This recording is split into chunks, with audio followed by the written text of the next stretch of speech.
Welcome and good evening. My name is Daniel Burke with the LaRouche organization, and I'm pleased to introduce to you Philip Ulanowsky, who will be making a presentation this evening.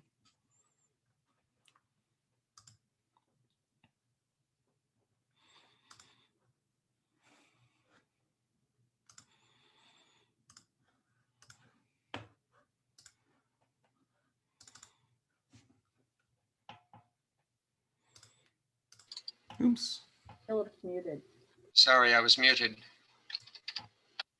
Am I back now? Do you hear me? Yes, we do. Okay, my apologies. To the Greek, nature is never mere nature, for which reason he need never blush to know her. To him, reason is never mere reason, for which reason he need never shudder to tread under its rule. Nature and morality, matter and mind, earth and heaven flow together with wondrous beauty in his poems. Friedrich Schiller, seeking to uplift and advance the society of his time, looked back to the best of ancient Greece for inspiration. He found there a conception of universal knowledge, not a conception of man divided into parts and cubbyholes of subjects of knowledge. He found there a harmony of mind and body.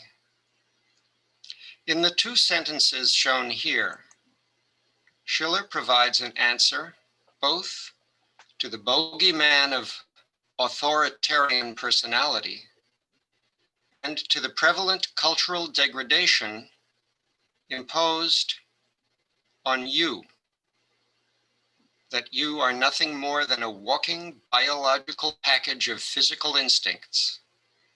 Both of these notions created long ago by creatures of oligarchy. Today, our culture is pervaded by what I refer to as the cult of the body. What began decades ago as an increasing emphasis on physique, both male and female, while knowledge of classical studies was increasingly denigrated as irrelevant, has further degenerated into a tattoo and piercing identity substitution far beyond what renegade 1960s motorcycle gangs made of it. Now, one of the most challenging obstacles to bringing about the changes that will open the door to a public discourse on policy, at least one worth having, is that of inspiring our fellow citizens to begin to recognize a glimmer of their own true humanity, that which is both unique and universal, but currently buried beneath layer upon layer of irrational assumptions. If we are to use the power of beauty to overwhelm the prevailing acceptance of this unnatural ugliness, we are first obliged to shine a light on some of our own assumptions and test them against both reason and beauty.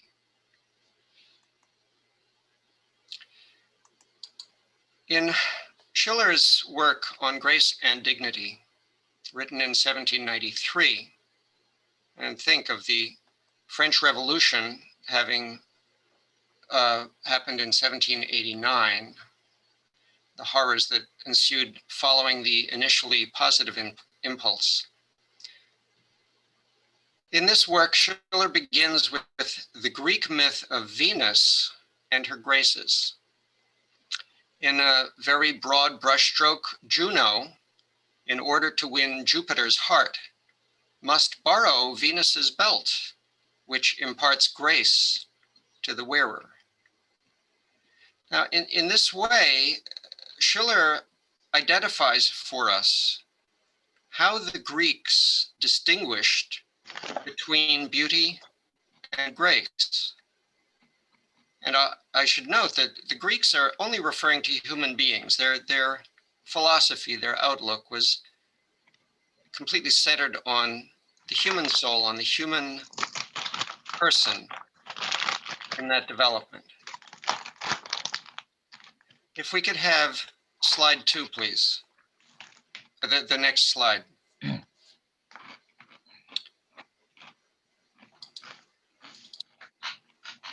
Venus represents the human being exclusively, and where the human being is nothing more than a thing of nature and a creature of sense, she ceases to have any meaning for him. And he goes on to say a little bit later, grace is a changeable beauty, a beauty of its subject which can come to be and cease to be. She thus distinguishes herself from fixed beauty, which is necessarily extant with the subject itself. Now, in speaking of grace, Schiller is not speaking of grace in the Christian religious context. He's speaking of physical grace. But as we see here, he is not, he's confining it only to human beings. And it's something which in the myth comes from this belt. It's something which is separate from inherent beauty. And therefore, what is this that he's talking about? All the animals are ruled out. So some of the things that we would normally think of as somebody said, well, what's graceful? There are no horses, there are no antelopes, there are no egrets, there are no soaring birds. So what are we left with Schiller defining it in this way? Let me have the next slide, please. Schiller says, there is grace of the voice, but not grace of breathing. He is referring here to the need for grace to be something beyond something which simply comes from nature, something which is inherent in the nature of the subject, whether beautiful or not. And he says that any necessary movement is beautiful, but it cannot be graceful, because necessity belongs only to nature. So again, he's distinguishing between grace and beauty. Beauty comes from nature, and he says that it cannot be something that derives from that. There is grace of the voice, which is a willful act, an act by the person, but not grace of breathing, which is simply a necessity. Let's go to the next slide, please. He says a little further on, if now the belt of grace, referring back to the Venus's belt in the myth, if now grace expresses an objective characteristic which can be distinguished from its subject without changing anything in its nature, that is, of the subject's nature, then it can characterize nothing but beauty of movement, since movement is the only change which can occur with an object without dissolving its identity.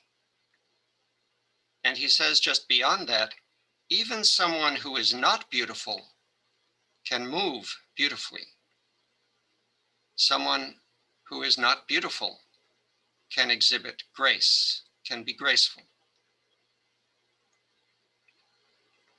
So just as Juno had to borrow the belt from Venus in order to win Jupiter's heart, because she herself was not Venus, she was not the epitome of beauty, she needed to add the belt, to add the grace to win Jupiter's heart. Once again, these two qualities, one, the beauty which is in the person, which is a result of nature, and something which combines with nature because nature is always governed by reason. but grace is separate. Now, grace or gracefulness in daily life today has, for the most part, really become an object of derision. Who talks about grace anymore, except in very, very special occasions? We don't speak of it as something to be developed by the ordinary person. Look at our education system. Look at what happens in the classrooms. Look at the content of the education.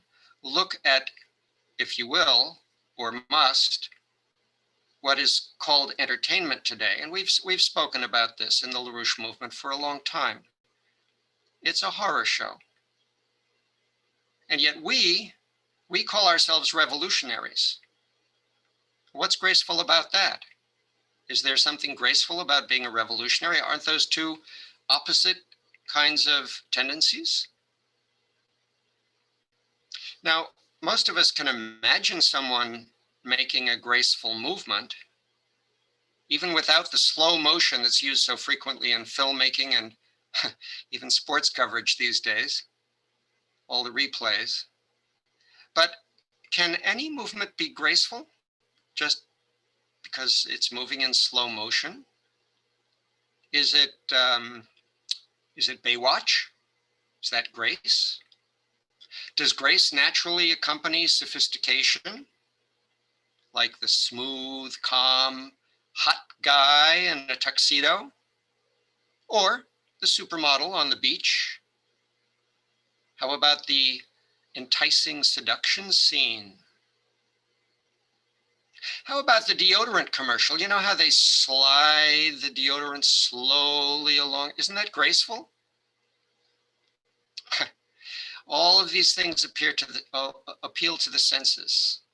And Schiller recognized that we were made for something better.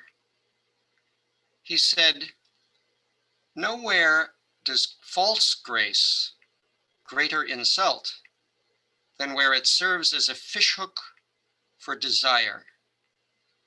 The smile of true grace then becomes the most repugnant grimace. The beautiful play of eyes, so enchanting when it bespeaks true emotion, becomes a perversity." Now think of this as we live in the culture that we do, which is constantly echoed and reimposed and reinforced and reified by the entertainment and the education and everything else that surrounds us in so many ways, that everything is the senses, everything is the seduction, everything is sensual, appealing to the senses, appealing to the instincts.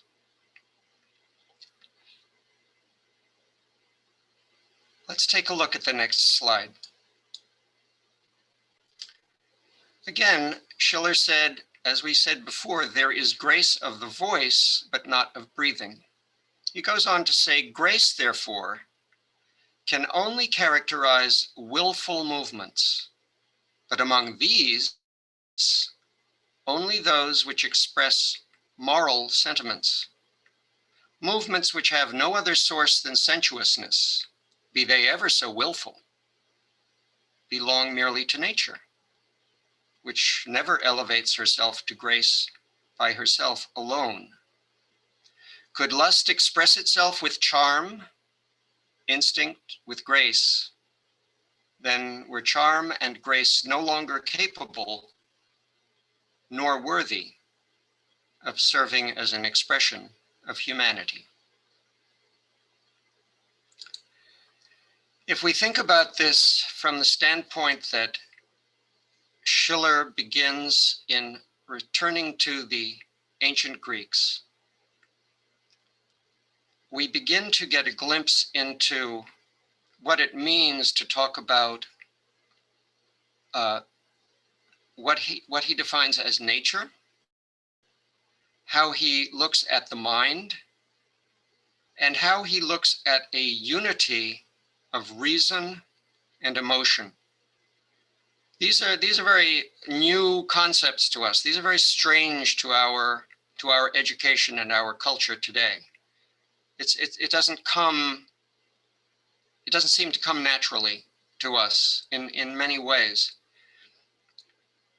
It's not a matter of a kind of mystical sense of reaching some kind of mystical harmony by doing nothing, or simply by going out and experiencing how good nature feels. Once again, the senses again.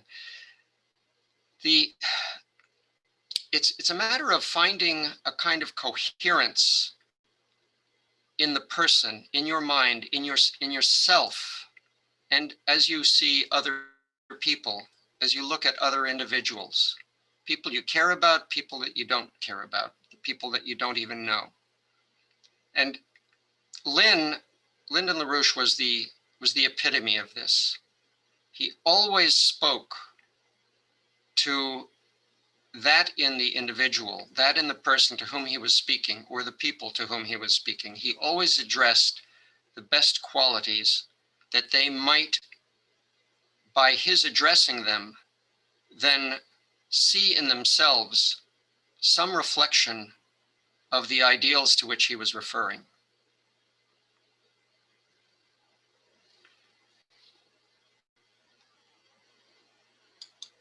I think we can take down the slide, and if it's still up. I had the privilege of meeting a man named Frank Shoemaker around 1990. He was a youth corrections officer in the court system locally, father of 5 children, very religious leader in his church, largely with the youth programs. He's very concerned about young people. He'd had a pretty rough childhood, grew up pretty poor, went on, worked very hard, became a college football player. And he was big. He was a good 6 feet tall. I don't remember exactly. And he was very strong and looked very strong. Not the muscle builders that you see today, but he was a powerful guy. He met his wife at Busch Gardens, which is a theme park in Virginia. If there's anyone here from internationally listening in or not familiar with it, it's a big theme park, and they have it's run by the Busch people who put out the beers. And she was a folk dancer there, and they met up and got involved.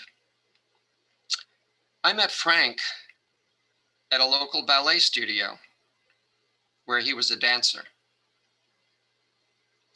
Now, the school was the ballet studio was part of a ballet school, and it had a company, an amateur company, which the girls in the school had the opportunity to audition for, which had a number of productions in the area during the year. So it was mainly girls up from very early ages up to about the age of 18 when they graduated from high school. And at that time, no boys were interested, or if they were interested, they did not have the courage to go. It certainly is not something in our culture that would encourage boys to be part of generally, to be part of a ballet. And certainly when I met Frank back in around 1990, it was not the thing to be doing generally. I don't know how much any of you may know about ballet. It's very hard work. It requires, in fact, enormous strength, physical strength. It requires years of disciplined, focused work, week after week. And it's not something that you can let go for a long period of time and just sort of pick up later, because you have to, your muscles have to be in very, very good tone. And there are many, many other aspects with respect to it. It's not just the physical work like some other kind of physical work. It's a combination of using that strength and finding the finest control over every single muscle in your body and making them work according to what you will from your mind to fit an emotional portrayal. Let's go to the next slide, please.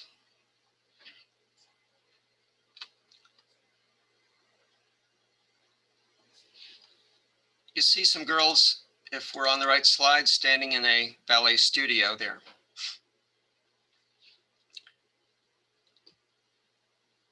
I met Frank when I was working as a professional photographer, engaged. I got the engagement through various twists and turns of photographing this local ballet school as an assignment for the local paper that the LaRouche movement had in Leesburg, Virginia at the time. I went there to just photograph something for their production of the Nutcracker, and I met the director and took some pictures, and she said, I'd love to see your contact sheets, and we built it from there. And over time, as I enjoyed the ballet, she gave me increasingly free access to the studio, and I ended up spending quite a lot of time there. I would go into rehearsals, and I was sort of one of the crowd there. By the way, if you wonder if my photographs are in black and white, they're taken in film. I'm still a film photographer when I get a chance to do it.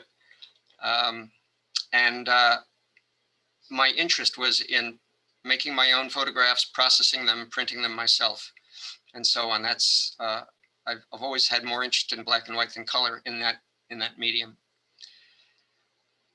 Why my interest in ballet? As someone who's trying to change the rest of the world, why would I get interested in this? Why not find a symphony orchestra? Nothing against symphony orchestras for sure, but my interest was, and what drew me in, was watching transformation. I saw these girls participating in something beautiful, in something graceful, something greater than themselves. And even though I knew that the culture that I had dedicated my life to bringing forth was not their agenda necessarily, maybe a few, but not really. It was something that I loved to see. It was very encouraging. It was hopeful, always hopeful. And I learned over that time, over a number of years, what goes into making the ballet appear so effortless. Or you could say, how does it become so graceful? This photograph is one that I selected for an exhibit when I had to put my cameras down around 2005 for a while. I wanted to exhibit my view of what I'd learned from the ballet, and to try to share what I had learned about that transformation of these ordinary teenage girls into beautiful presenters, graceful presenters. And I called the exhibit "When Strength Serves Beauty." So I photographed for the ballet school for a number of years and for the company. And at one point, after a couple of years, they decided, since I was doing it all for free for them, I would sell prints to the parents. They gave me a free program ad in one of the production programs. And for that, I chose to use the following. And if we could see the next slide, please. To a dancer. If you would honor love, worship not in the temple of physical strength, but make strength serve beauty. For like perfect logic, whose stumbling blindness only reason overcomes, the body, without a wiser master, is a treacherous guide. But where strength is servant to beauty, and beauty enfolds reason, There will strength find its proper place, and love be honorable.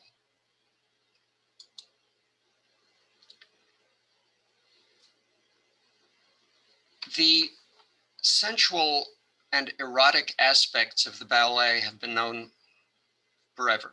They're long known, they're well known, as are what many consider its effeminate characteristics in the main roles.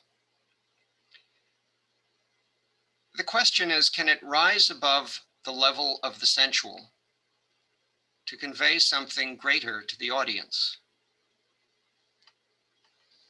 Well, Frank Shoemaker certainly thought so, among others, and it was manifest in his work. Now, if we go back to the slide of the girls standing in the studio there, let's just take another look at that.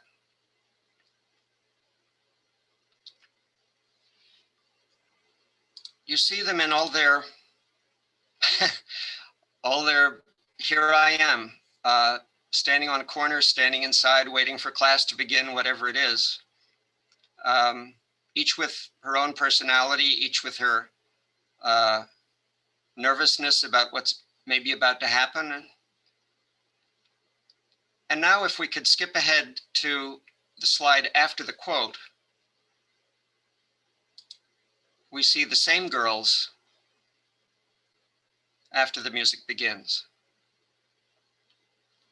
Once again, this is in a studio, it's just a rehearsal, but this is the kind of transformation, and you can only get a sense of it, a hint of it, from seeing two snapshots, as it were, of time, rather than watching the transformation come and go, because it's funny, they'll be dancing, and then the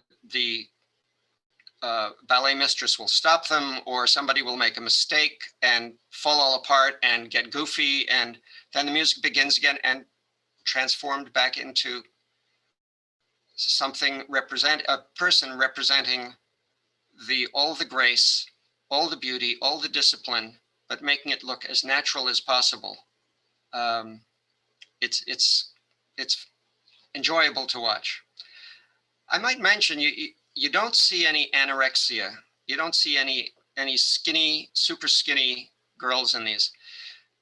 You do in the professional ballet, in some ballets, and it's sort of like the modeling world. There's been some outcry against that in many circles over the recent couple of decades.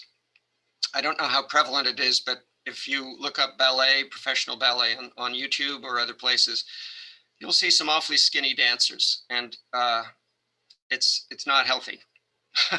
It's not healthy, and this school and studio refused to take that kind of direction and to tell these girls that they had to be skinny, which is a terrible thing to do someone, obviously. But it's done often enough. Now, I mentioned strength, the strength that it takes, physical strength, just pure strength, actually. And that's not just the men supporting and lifting women as if they were weightless, over their heads and catching them and so on and so forth. I'd like to give you a little bit better sense of what's involved. If we could go to the next slide, please. What you see here is some girls who are just learning how to use what are called point shoes. These are shoes which allow the dancer to go up and put her entire weight as if it were on a single toe.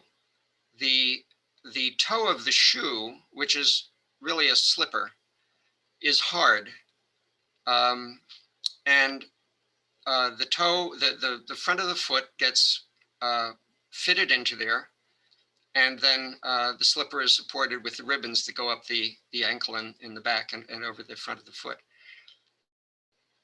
If you can imagine not just standing on the ball of your foot, but actually going up on the tip of your toe and supporting your entire weight while moving your arms and other leg and body into different shifting weights where the weight is on one side or back or forward and so on.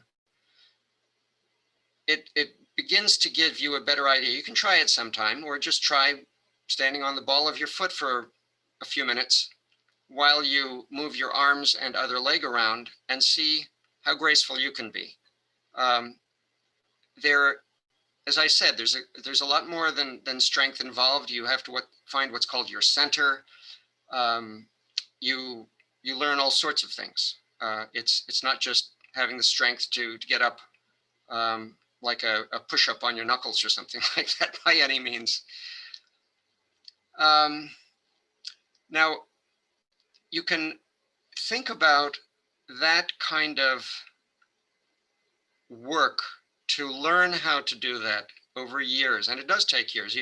The schools, even when they start the girls at a fairly early age, do not get them into point shoes for quite a number of years. You just can't do it when you're too young. You break something. You don't have the coordination and so forth. In a minute, I'm going to show you another image, which will give you some indication of what the product of all those years of work can be. You're going from the standpoint of just learning how to even balance on one foot to being able to dance freely. In the same way that if you're learning the piano, for example, you progress from first learning to get your fingers to do what you want them to do on the piano keys, playing a few notes in the middle of the keyboard with one hand at a time, to being able to play freely, even in difficult technical passages, with the expression that you want at that moment. The movement of the hands comes directly from the mind. Schiller said two other things which I'd like to share with you here. He said, "Grace is beauty of frame under the influence of freedom, the beauty of those phenomena upon which the person decides." And he said, "Grace is solely the beauty of the form moved by freedom, and movements which merely belong to nature can never deserve this name."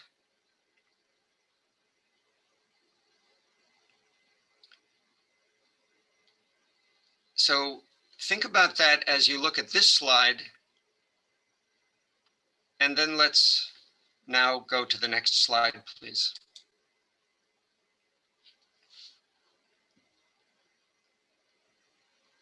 Here was one of the senior girls in the company, in the ballet company, Meredith, who was a joy to watch. You may get just some hint of that here.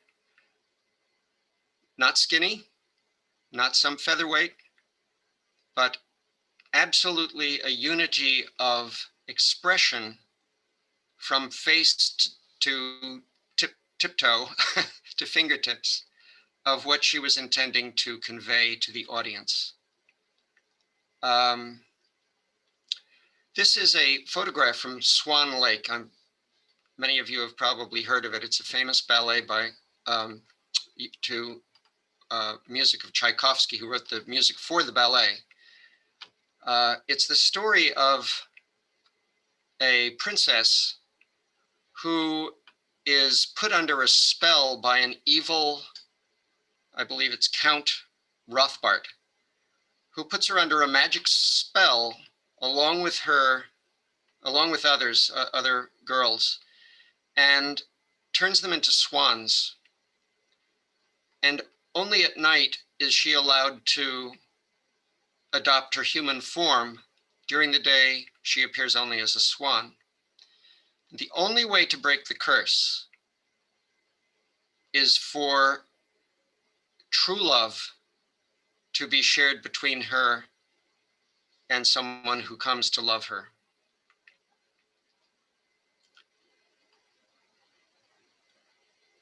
Now, there's a certain acrobatic component of the ballet because of this strength. And both male and female dancers may astound us with the moves they make, just the leaps and things like that.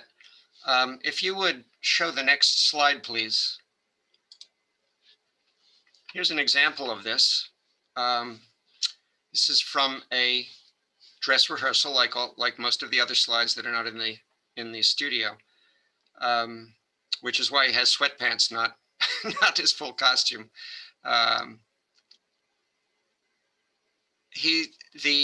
What a good dancer is able to do, and not just like an athletic competition, but to make it look perfectly natural and look as easy as if he were just floating, is really extraordinary. However, there's a lot of attention in our culture, going back to the kind of culture in which we live, and it has increased, as one might expect, that is oriented toward the spectacular. Everything has to be more than it was before. Everything has to be, it can't just be the same thing you've seen before. So grace is not the issue. Beauty is not the issue.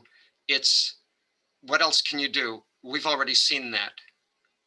And of course, it goes in violence too, in the violence. So, well, yeah, we already saw violence like that. Show us something worse. But this, in regard to the ballet, the concentration on the physicality alone leads us toward the mere sensual the more we concentrate on it.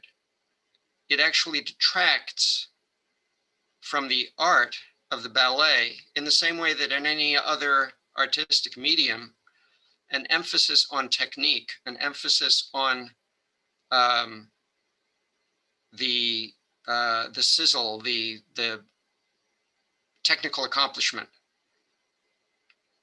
If it overwhelms the artistic statement, it's out of balance, as good as it may be. And Schiller is guiding us in a better direction in speaking of the qualities of the person, the willful qualities which must be must arise from the noble, from the moral sentiment. I'd like to close with an image that for me captures this higher quality of the ballet in a distilled form, which is to say the collaboration, the full expression in the language of the ballet of the center of the story itself. Because, as I say, the ballet is not just about the so-called superstar who comes out and leaps higher than somebody else. That's out of balance. That's not what the ballet is. When you see a group of dancers on stage, for example, in Swan Lake, you see there's the white swan, who is the lead, as we saw in that other picture.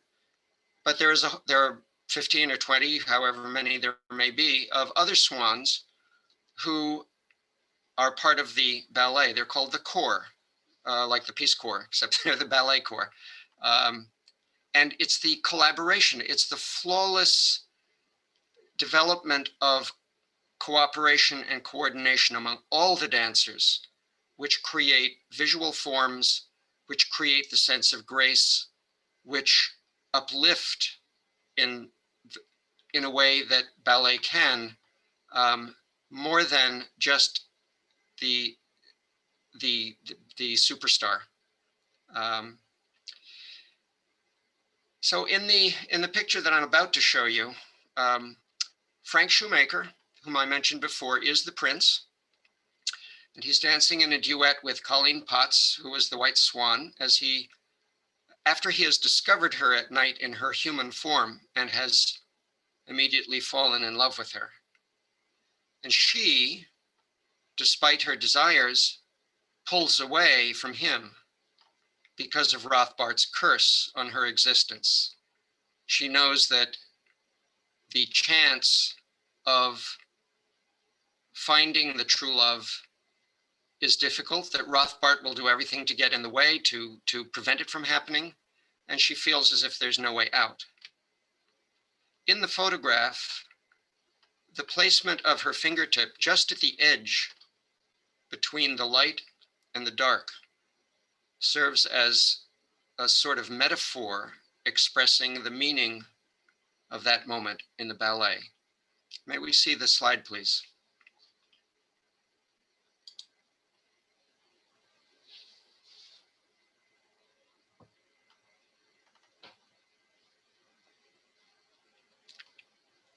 It is not my intention tonight to promote the ballet as the supreme art form.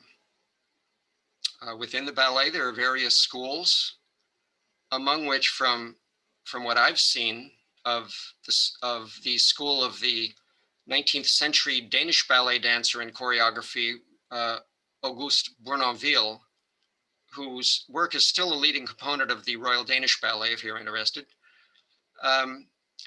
His work is more reflective of classical ideals than what I will generically call the Russian school. There are various Russian schools, and as in anything, but I'll call it the Russian school, to which LaRouche, who was no great fan of the ballet, by the way, by any means, though he did like this last image of mine. He used to refer to the Russian school as the school of crotch display. But my intention is to offer you just some food for thought as you consider what kind of culture, including the art of dance, you think appropriate to the social and scientific revolution that we aspire to effect. Let's close then by looking back at something that we read before. Will you show the final slide, please? Grace, therefore, can only characterize willful movements, but among these, only those which express moral sentiments, movements which have no other source than sensuousness, be they ever so willful, belong merely to nature, which never elevates herself to grace by herself alone. Could lust express itself with charm, instinct with grace, then were charm and grace no longer capable nor worthy of serving as an expression of humanity.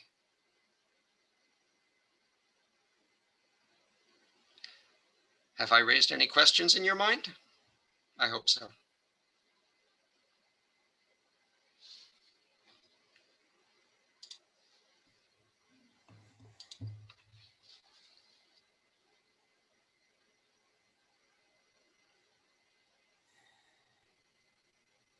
Thank you very much, Philip. If you would like to raise any question you may have or comment, please raise your hand. And that way we'll be able to keep people in order. If you're on a phone, I believe that you have to hit *9 to let us know, but actually it looks like we don't have anyone on the phone right now. So that's not an issue.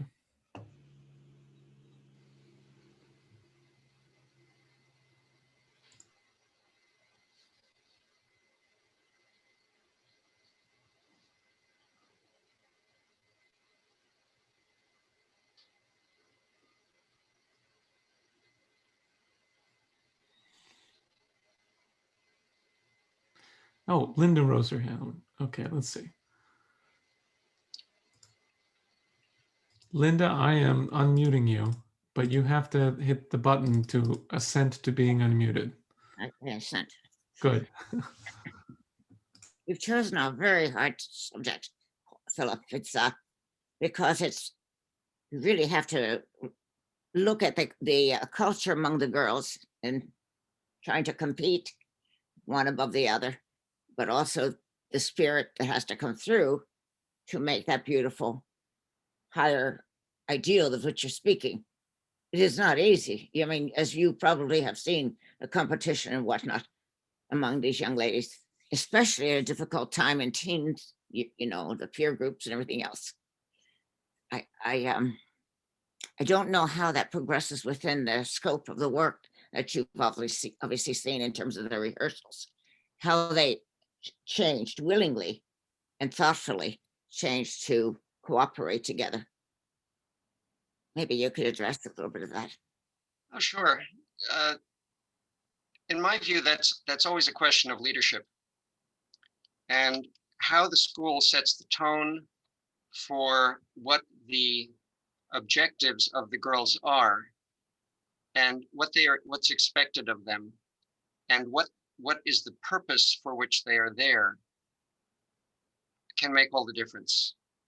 Of course, everyone wants to be the white swan or I'm thinking of the Nutcracker. I can't the Sugar Plum Fairy or the Nutcracker if it's a guy who wants to be the lead. Of course, everybody aspires to be a lead. Could I be good enough to be the lead?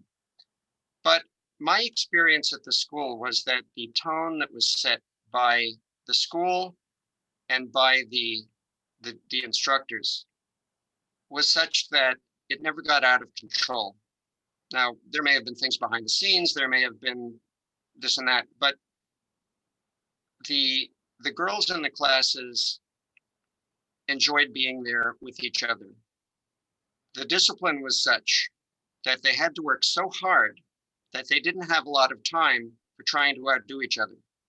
And the ballet mistress was good enough that she didn't put up with anything, and they knew that they couldn't pull anything over on her. There was no, oh, I'm a little bit better. Don't you see that in me? And I think probably if there were girls like that, I didn't see any, but I don't think they would have lasted at that school because that was just not acceptable. And then you have the parents. Well, the parents are always the worst. And I speak as one. But not as a ballet parent. I was a soccer mom.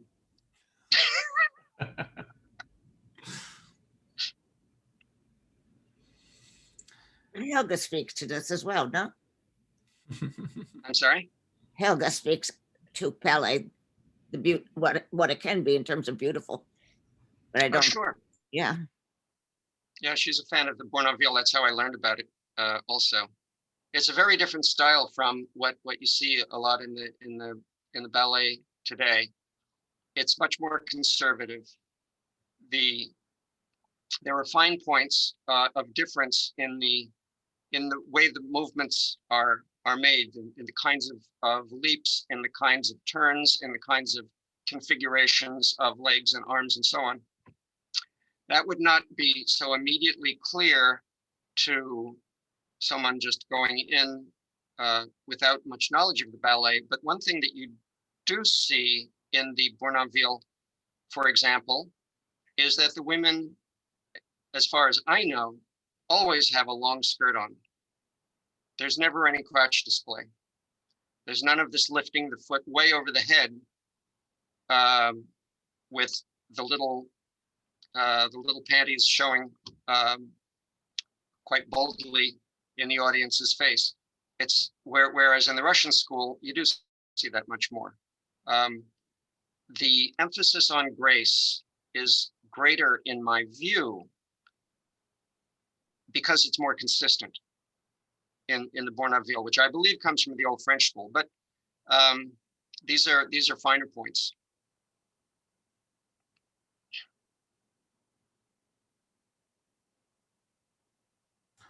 Philip, you have another question from Antonio, our good friend Antonio, who says, "Hi, I would like to ask why Lynn was not very much of a fan of ballet." My impression, I never spoke to him at length about it. He was not a fan of the dance generally. He encountered that in several ways that I know of over the years.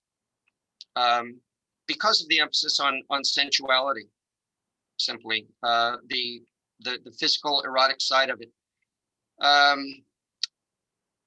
and he was so well versed in music and understood music and had been inspired so profoundly by music that he saw it as a much lesser form at its best, uh, as he did other forms of art, compared to the freedom in a great work of classical music.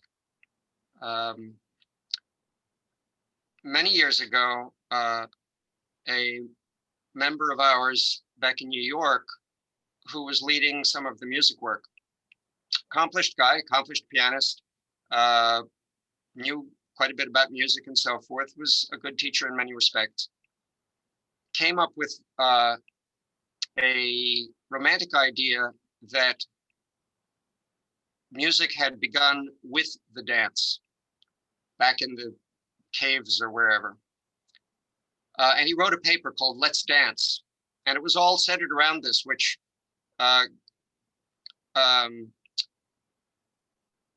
accords more with the Wagnerian view of the nature of dance and music and so forth, the ecstasies and so forth.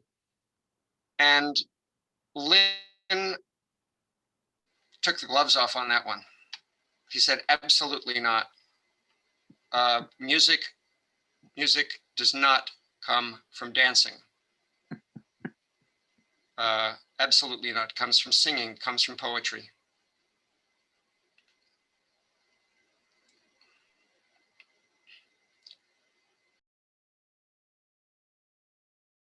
I'm sorry, Philip, I accidentally muted you. Just in that last moment. I was saying you're fired. Not to tell tales, but I do remember Lynn saying something disparaging about dancing at one point, and Helga, who was in the room, said, well, you didn't seem to mind it so much when we were in Czechoslovakia.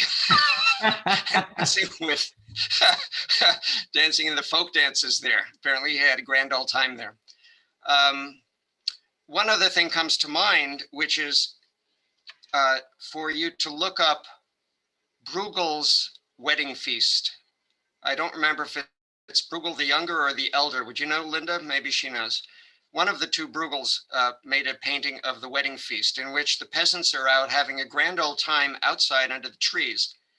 And there are two versions that you can find of this. One is the one that's actually in the museum, and the other is the one that's in a number of art books.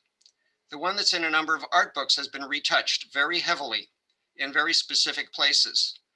The reason is because in the one in the actual painting, two of these peasants who are in the foreground are in this kind of backward dancing with their partner and have very prominent erections sticking out of their trousers, not sticking out, but protruding.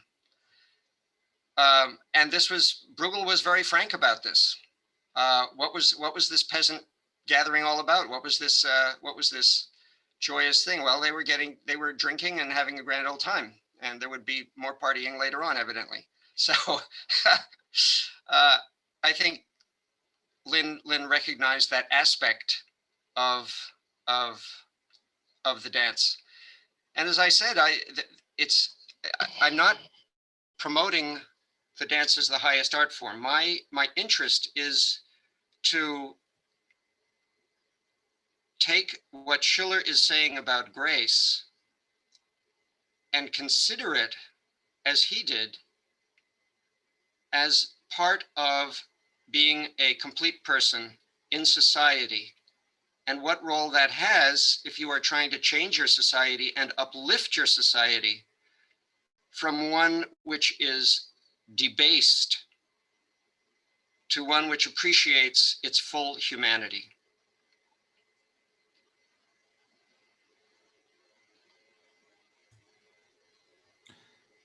You have a question from Vitali, who I believe is in Montreal. Please correct me if I'm wrong. And if you'd like to ask the question, you can go right ahead, Vitali. You can unmute yourself and go ahead. But if not, then I will read it. He says, what are some other ways of cultivating the quality of grace within oneself besides ballet or dance? You're asking me?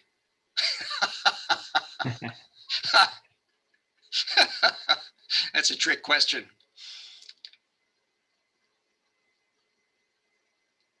I think the best source is Schiller. I am not prepared to, as much as I wish I could have been, I am not prepared to go off what would really be the deep end into Schiller's exposition in that piece, much less his entire aesthetics. I picked up Lessing's work on the Laocoon, which is a famous sculpture from Greek mythology years ago. It's an exposition on aesthetics, which he and Moses Mendelssohn were debating, and many others. I picked that up some years ago and found myself way over my head.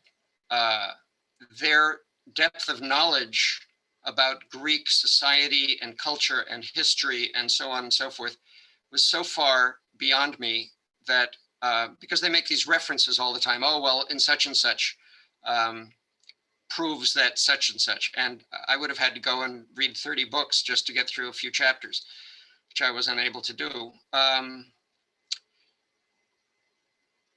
What Schiller says, I think, is that grace can't be faked.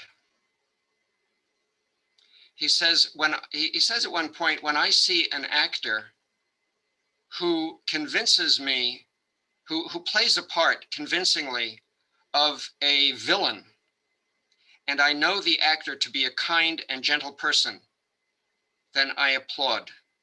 I'm impressed. Because I realize that he has brought all his art to convincing me that there is another kind of person in front of me. And he says the same thing about grace. He says, he says at one point, you may wonder why I don't speak so highly of the dance. He gives it a certain amount of credit. And I don't frankly know what the state of the ballet was in his time. That's another question, which I haven't explored. But in terms of the dance generally, he mentions the minuet, and he says somebody who is making such a big deal of trying to be overly graceful, to put on grace in the minuet so that he's making a fool of himself is just ridiculous. Grace must come from the intent of the person, and what he's really getting at is the development of the person who can be graceful as a result of the quality of person, not here's how you can become graceful. Here are the 10 tips that you find on YouTube for being graceful. He's saying that grace is not the same thing as beauty. Remember, he says that you don't even have to be beautiful. You could be ugly and still be graceful. So he's giving it a certain value, but not a value which is simply a put on. It's something which emerges from the quality of character of the person. And when I think of how poorly today we speak, many of us, like myself, I used to speak much better than I do now. I speak much too fast. I don't enunciate my vowels properly. I say vowels. My lips don't open very much.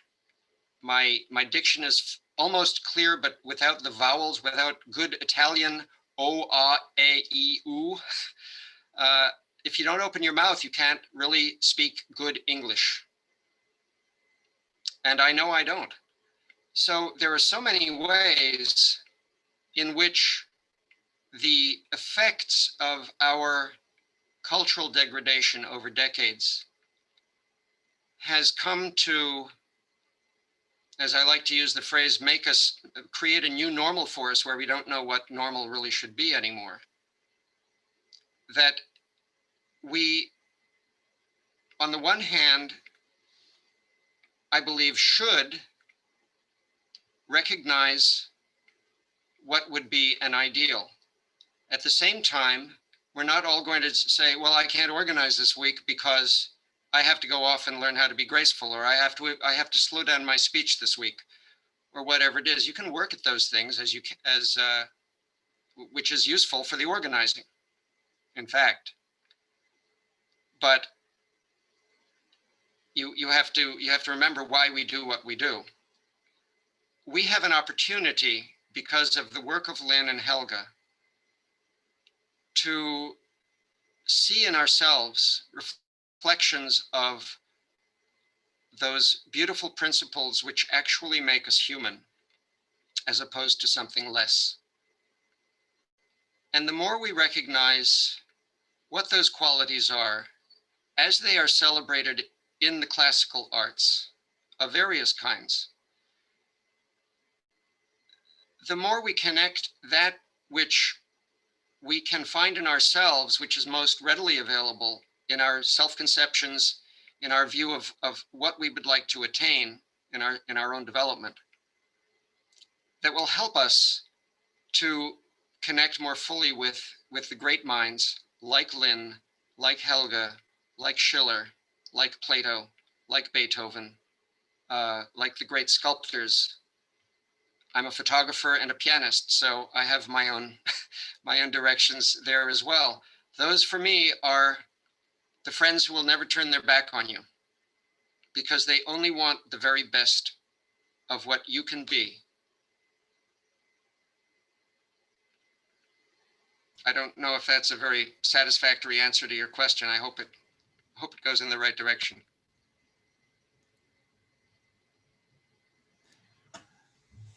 Tim Rush had a question he wanted to pose, but I want to read this follow-up from Vitali, who asked, is grace therefore an acquired skill rather than a quality? In the myth, Juno borrows the belt. For us, it's not quite so easy, I think.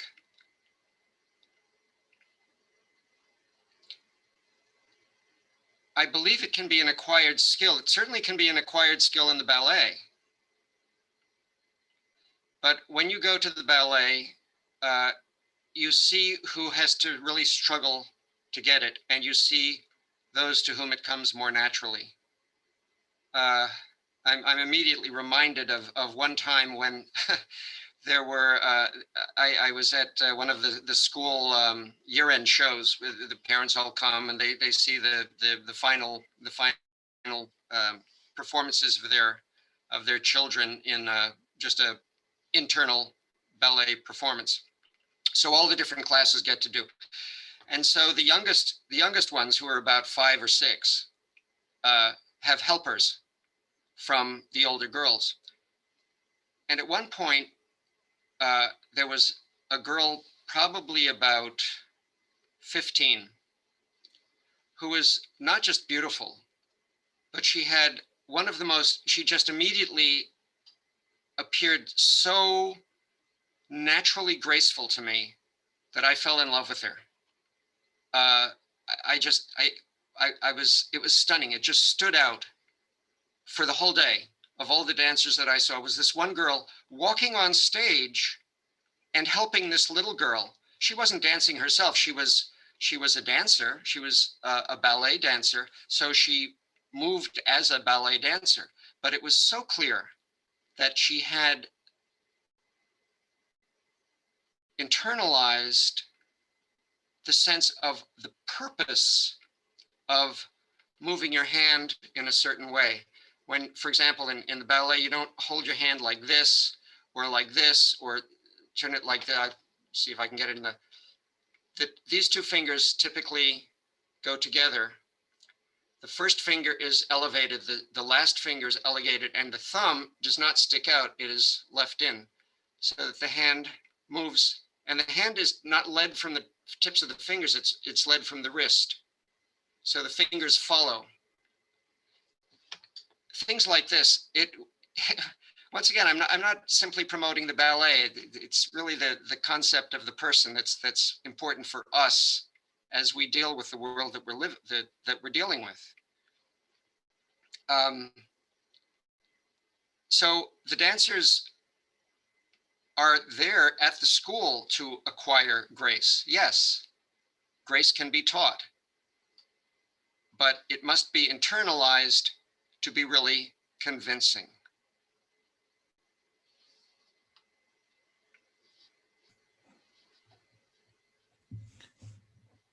Tim Rush, are you still there? Yeah, I am. Can you hear me? We can. Yes. Okay, good. Yeah, you've gotten to a point in what you're talking about, Phil, that my question, I'll ask it anyway, but I'm not going to ask you for some kind of fulsome answer. I was just commenting that there was sort of the degeneration of classical music and of dance went not only sort of simultaneous at the beginning of the 20th century. I mean, earlier on, you had certain things like the Wagner and Liszt type of stuff and so forth. But the very famous ballet, Dialogue ballet, the Rites of Spring in 1913 was presented in Paris with music by Stravinsky. I can't listen to that music at all. I mean, they're just hideous stuff, deliberately clangorous, deliberately ugly, and I think it was significant that here, it was an attempt to degrade performance art as a totality in a certain way. And there was a riot in the theater. I mean, people just weren't going to tolerate it. Barbara Tuchman, in a book, a very interesting book, I think it's called Proud Tower, was analyzing some of what fed into World War I. And she highlights that performance and that work as symptomatic of a retreat from a conception of humanity that prepared the groundwork for World War I. And I think it's a valid point. And I think today we should be thinking, in terms of the fact that we're, scarily, we're much closer to World War III than most people want to think about. I think there's also a link in terms of some of the cultural values. So, outside of the issue of ballet itself, I think that there is a diminution of an idea of mankind that very concretely in that Rite of Spring had a certain moment of definition in terms of opening up horrors that I don't know quite what the word would be, whether grace is the right word or whatever, but a certain aesthetic quality that Schiller obviously passionately fought for. I think, in other words, the underlying question is whether you have any thoughts on where things went from whatever were the relative benefit, positive qualities of the classical ballet, what problems there may have been, but what happens in the 20th century? Well, right around then, of course, is also the Armory exhibit in New York, at which Picasso and Brancusi and Braque and these other characters were brought over and paraded, so to speak, put on the wall. So that's 1913. The Diaghilev, I believe, is 1915. This was really the early part of the opening of the century's assault on culture in much the way we experienced it in the 60s. A very short period of time in which a major cultural assault was made against the population, against its core values. Remember that the Frankfurt School was determined to destroy Western Christianity, Western Judeo-Christian civilization. It had to go. The Club of Rome in 1991 said humanity itself is the enemy. We thought it would be a great idea to create the image of climate change, drought, hunger, and famine would bring people together. So that's what we figured we'd use in that report of 1991. These are things that are always used in terms of the arts. Certainly Stravinsky I'm sure the same thing happened in the theater against the classical performances of Shakespeare. It may have been a little tougher nut to crack there because of the literary world, but that's an area that I don't know very well. But certainly there was a full assault.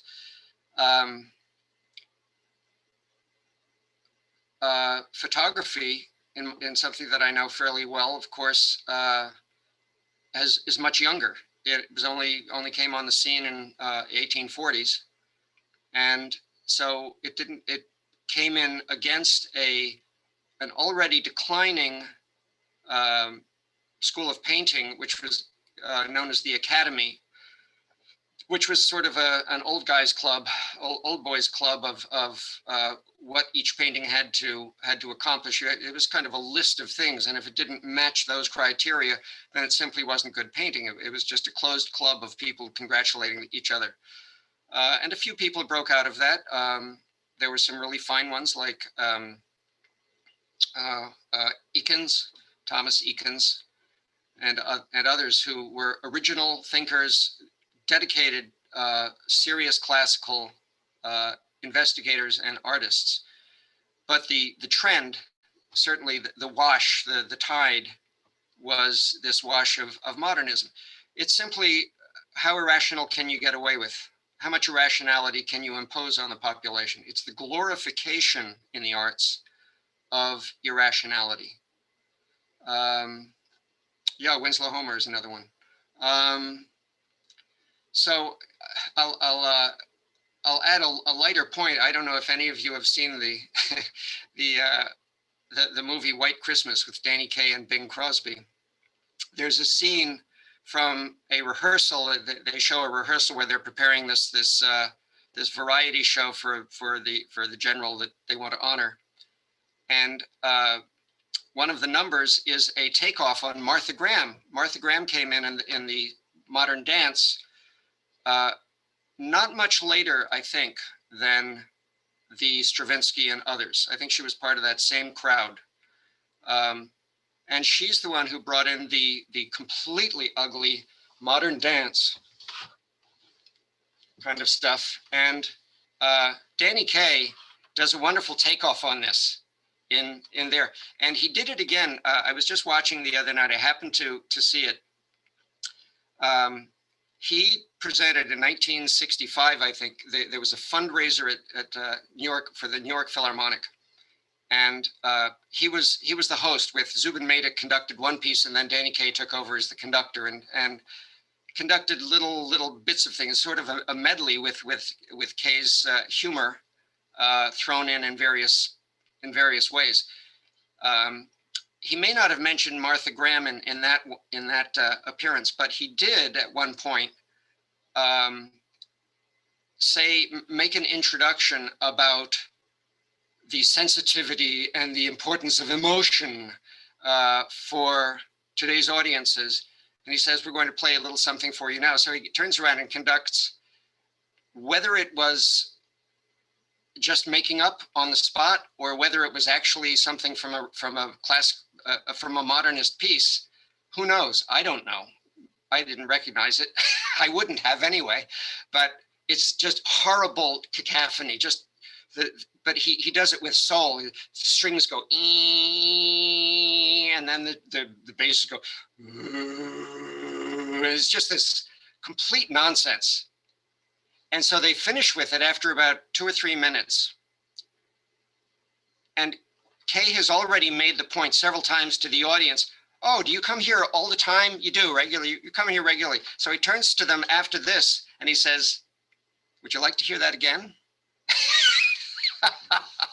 And here's this audience, all the cream of New York City and the environs, paying the big bucks to fund the symphony orchestra, all the people who have that kind of money driving up in their limousines in their black ties for this special night. And he comes and says, you listen to this stuff all the time, don't you?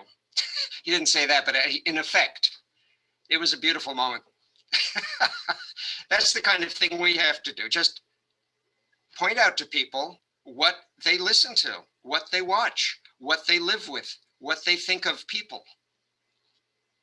And Schiller is our strength to be able to help people, as Lynn did always, recognize something in themselves which resonates with beauty.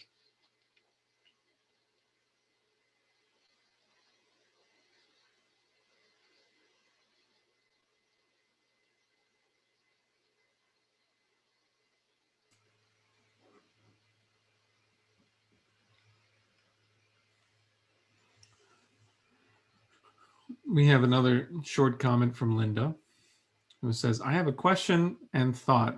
Linda, would you like to just say aloud what? I'm going to ask you to unmute here.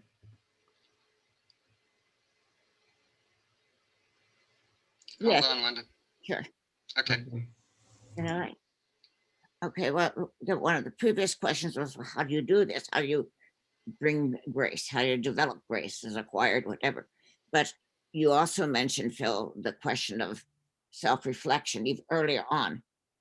I would think that means something like self-consciousness, as Lynn has spoken of in the past, and that it is through that rigorous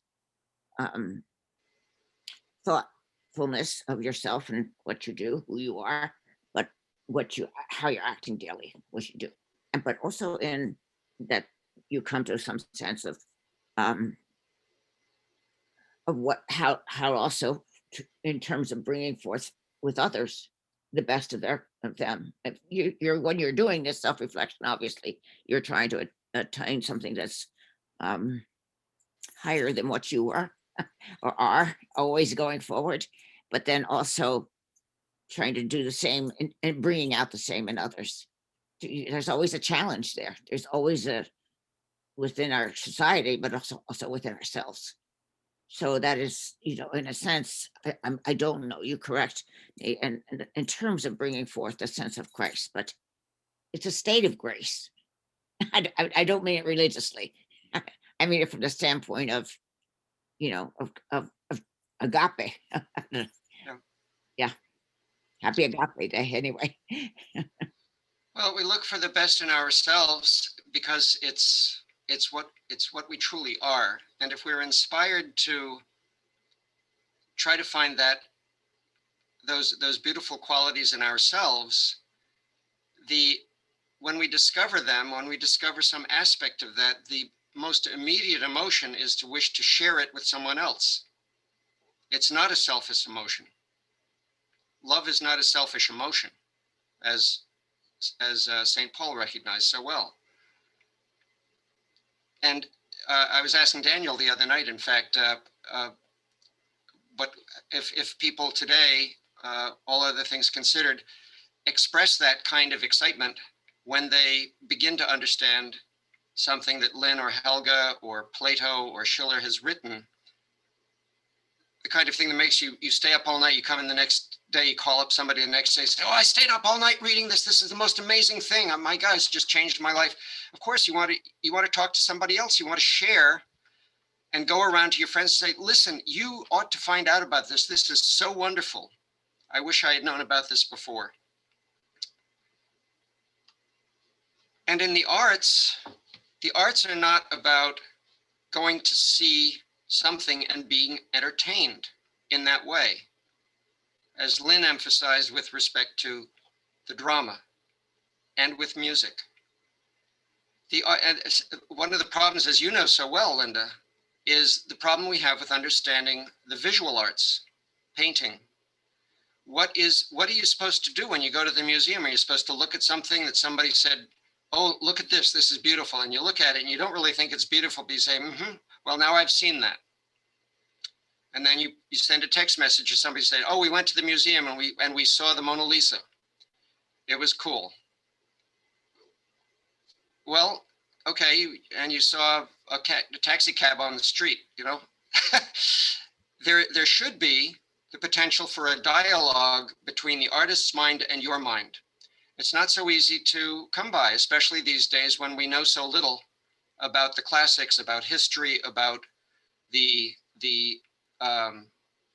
religious subjects, all the things that the painters dealt with. We have to work at it. It's not just self-evident. Oh, that's a beautiful painting. It's easy sometimes to look at Vermeer and say, oh yes, that really is, it has a beautiful quality to it. But not every beautiful painting immediately strikes you in that way. And not every play or not every photograph or not every dance will strike you that way. It's a matter of educating the emotions as well as the mind. It's all those things. But why do it if you're not going to share it with other people?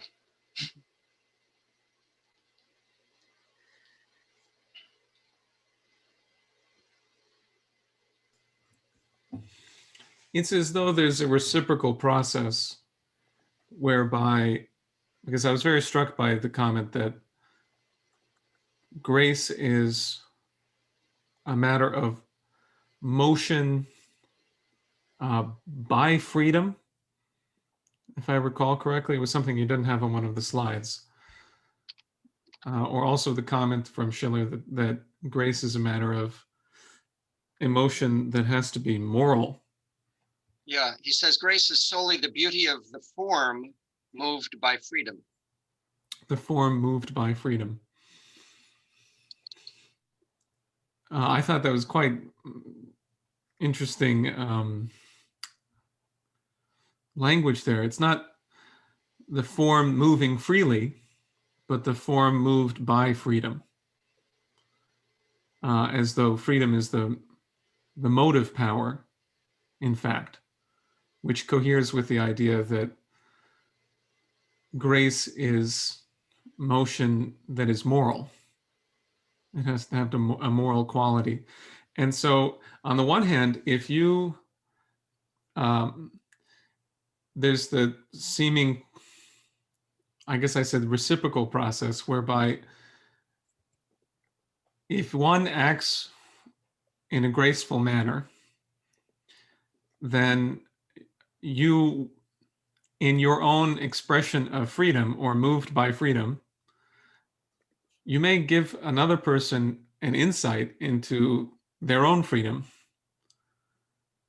and what it is within them. And that is, then they can make a moral choice, so to speak, to pursue that, in which case that's what we call the aesthetical education, perhaps. And then to see that experience in particular, to witness in another such a moral motion is, again, returns that onto you. Very much so.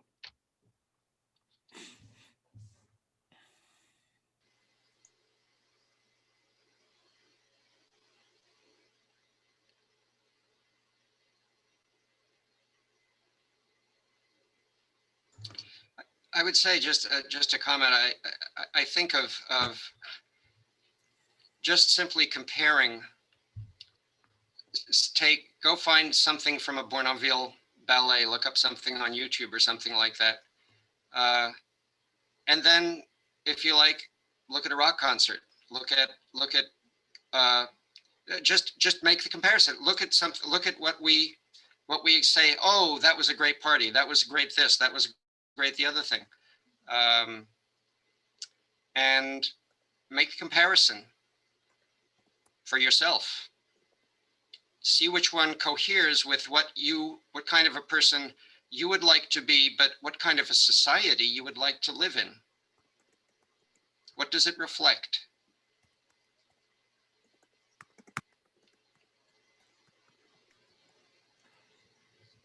We have one more question here from Stuart.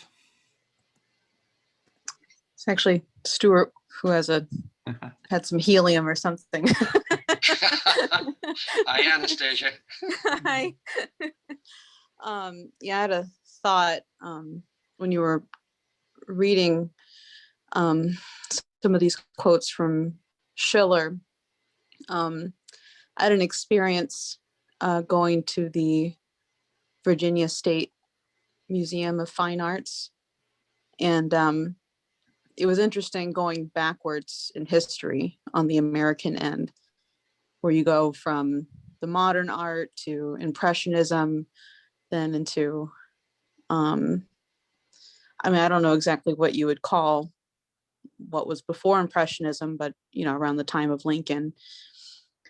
And it was just very telling.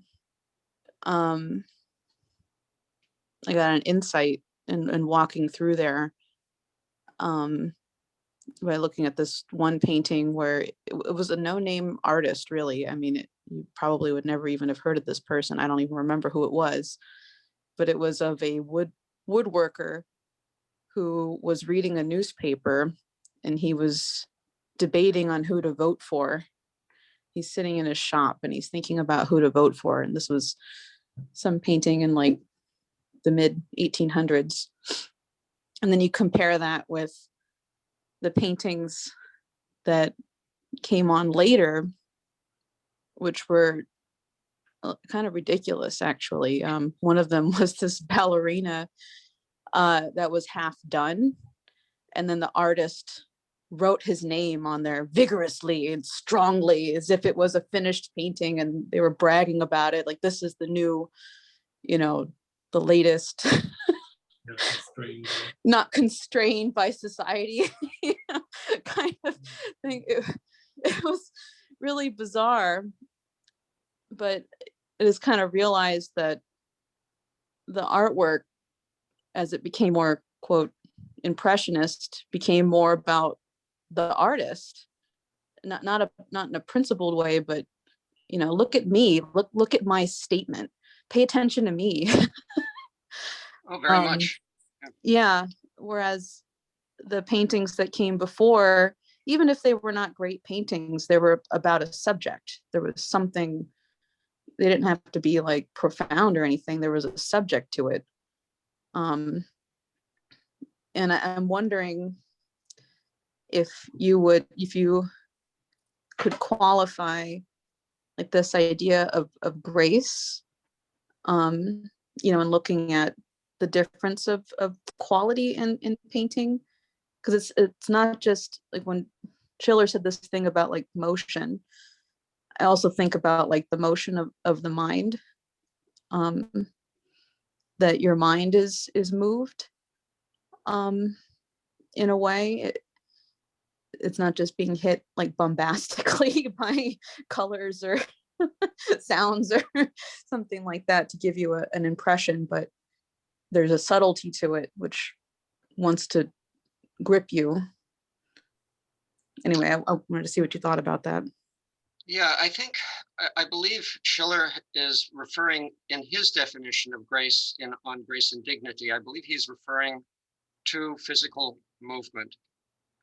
I've read the piece only once. I've reread parts of it. I haven't reread it all. And as you know, probably from reading Schiller yourself,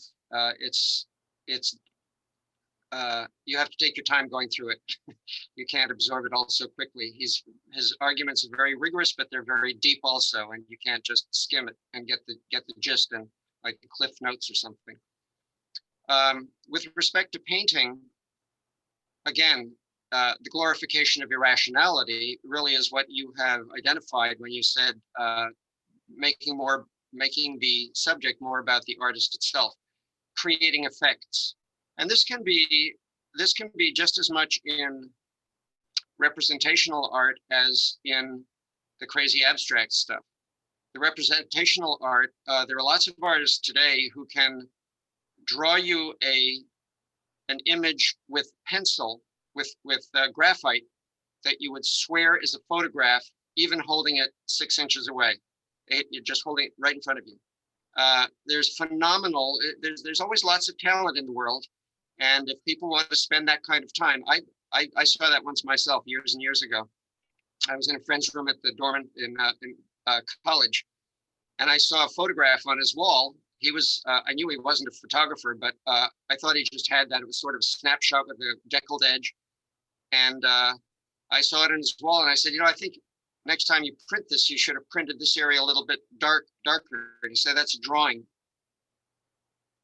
And I had to go up and look at it for about a minute. close up to see that actually it was a drawing. But what's the point? Right. What have we learned? What have we gained from that?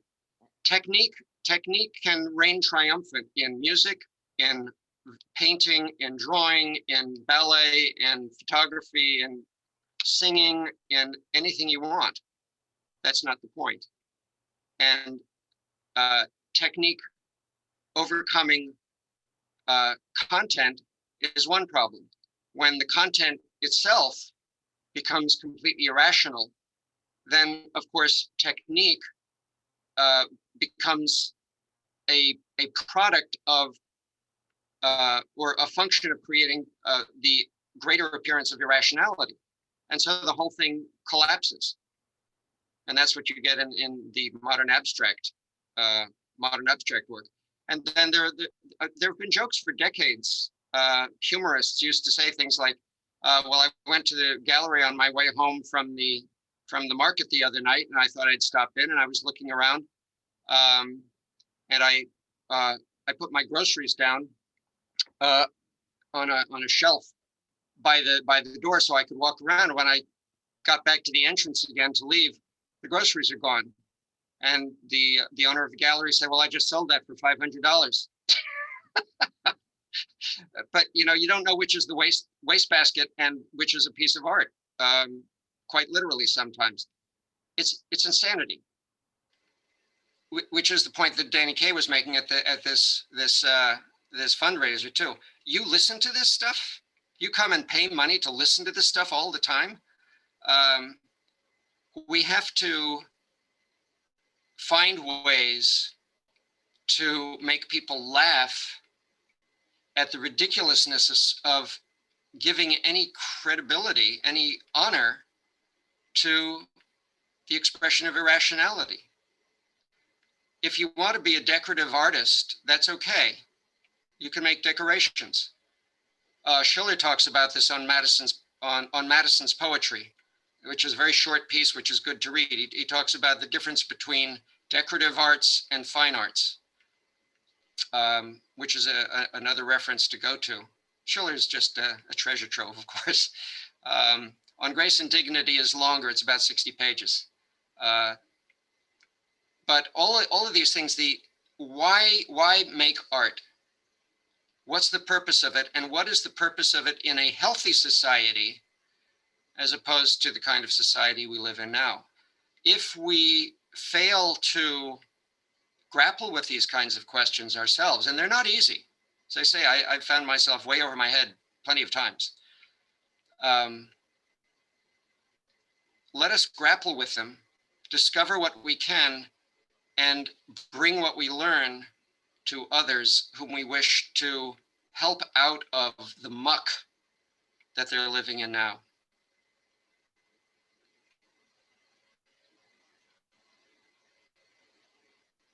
Humor is the best weapon. Remember the deodorant commercial.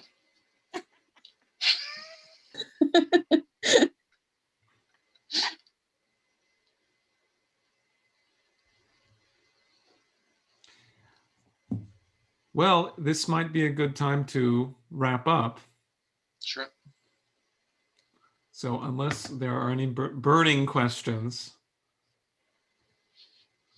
then I'd like to thank you, Philip, very much for this presentation. My pleasure. And thank you everyone for participating. And this Saturday, anyone who's not aware of this, is a youth event. This is for youth, which is going to be an international youth dialogue with Helga LaRouche. It will be at 11 a.m. on Saturday, the 20th, that is in a couple of days. So if you haven't received information for that, if you haven't put that in your calendar, then please do. Okay, thank you. Thank you. Thank you. Good night. Thank you. Bye.